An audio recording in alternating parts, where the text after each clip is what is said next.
Have you ever felt invisible? Like you're standing in a crowded room, but no one really sees you. Well, today I want to tell you a story about a princess who was literally invisible. Her name was Princess Aurelia, and she was born in the magnificent kingdom of Lumina, a land famous for its shimmering crystal palaces and sun-drenched meadows. But Aurelia was born with a strange and lonely gift.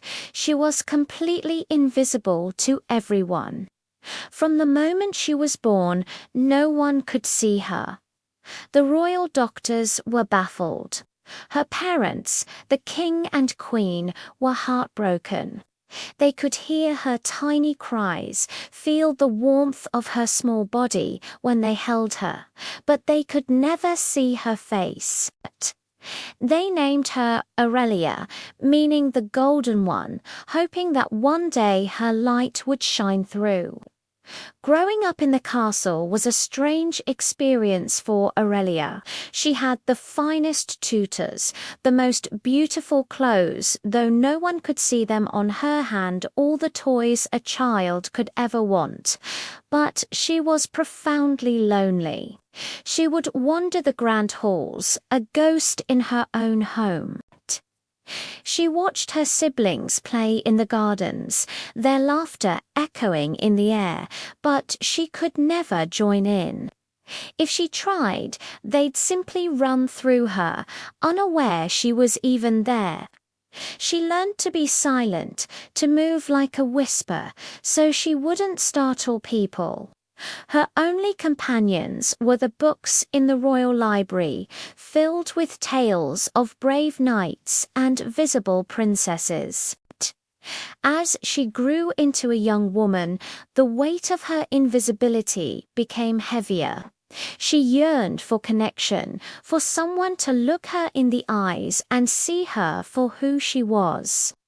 The king and queen, desperate to find a cure, announced a grand challenge. They offered half their kingdom to any hero, magician, or scholar who could make their daughter visible. Knights in shining armor, wise old sorcerers, and clever alchemists flocked to Lumina from every corner of the world. They brought with them enchanted mirrors, powerful potions, and ancient spells. One by one, they tried their remedies. A sorcerer chanted for days, filling the throne room with purple smoke. A knight wrestled a griffin to retrieve a magical feather. An alchemist brewed a potion that glowed like 1,000 stars, but nothing worked. Aurelia remained as unseen as ever, a silent observer to their failed attempts. With each failure, her hope dwindled, and the kingdom's hope began to fade with it. One day, a young man arrived at the castle. He wasn't a knight or a wizard. He was a simple artist named Leo, with ink stains on his fingers and a kind, thoughtful expression. He carried not a sword or a spell book, but a sketchbook and a piece of charcoal. He didn't promise a magical cure. He simply asked for a chance to speak with the princess. The king, weary but willing to try anything, agreed. Leo was led to a quiet room where Aurelia was told to sit.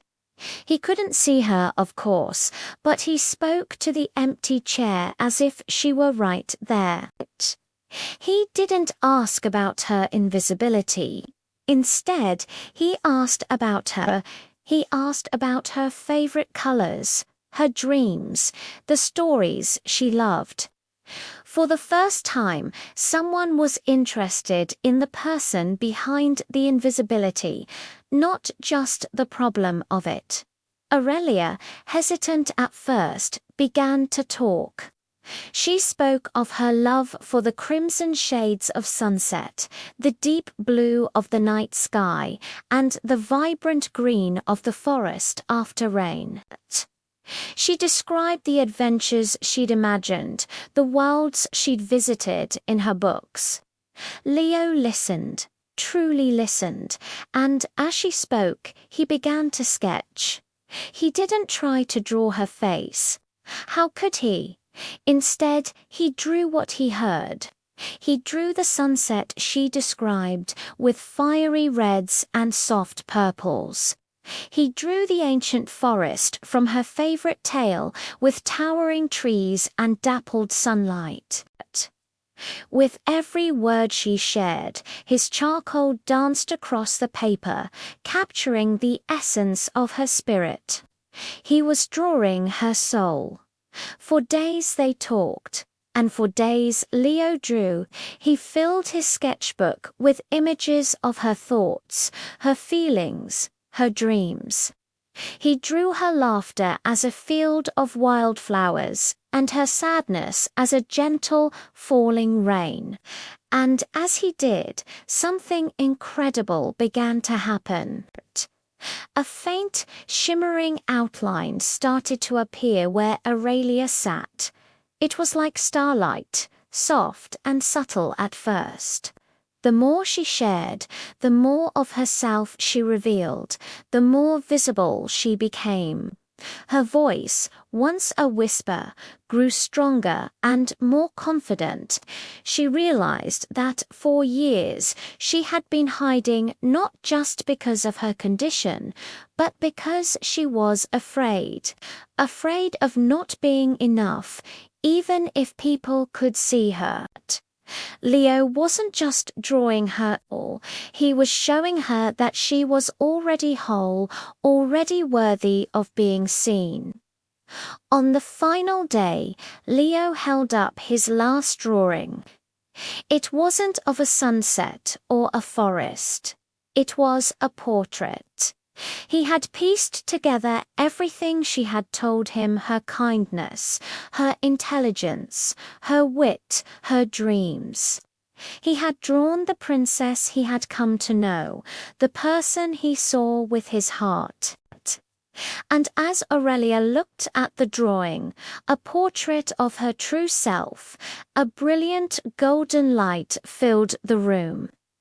When the light faded, there she was. Princess Aurelia, fully visible for the first time in her life. She was even more beautiful than anyone could have imagined, not because of her royal clothes or her crown, but because her eyes shone with the light of someone who had finally been seen and accepted for who she truly is. The kingdom rejoiced, but the real magic wasn't the cure. The magic was in the connection they had formed. Leo didn't need a magical spell. He had empathy, patience, and a willingness to listen. He showed Aurelia that true visibility isn't just about being seen by the eyes. It's about being seen by the heart. Aurelia's story reminds us that sometimes the most invisible people have the most vibrant inner worlds. And often all it takes to help someone feel seen is to simply take the time to listen, to understand their story, and to show them that they matter. So next time you feel invisible, remember Princess Aurelia.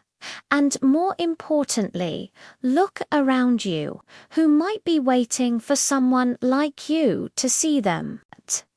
Thanks for listening to this story with me today.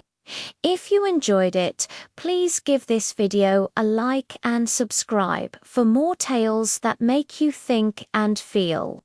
Let me know in the comments what you thought of Aurelia's journey. Until next time, stay curious and be kind.